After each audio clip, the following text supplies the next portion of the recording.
Dünyanın neft hasilatında Azərbaycan elminin böyük rolu olub. Azərbaycan yürütdüyü neft strategiyası ilə davamlı inkişafa nail olub.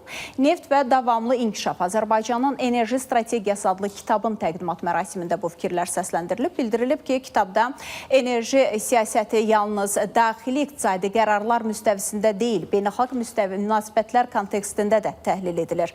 Milli Məclisin Təbii Ehtiyatlar, Energetika və Ekologiya Komitəsinin sədri Sadiq Qurbanovun müəllifi olduğu kitabda Ulu Öndər Heydər Əliyevin və Prezident İlham Əliyevin çıxışları, müsahibələri və rəsmi mövqeləri ilkin mənbə kimi istifadə olunur. Vurğulanıb ki, dünyada ekoloji problemlərin vüsət aldığı dövrdə bu cür tədqiqat əsərinin ərsəyə gətirilməsi elmi ictimaiyyət üçün əhəmiyyətlidir.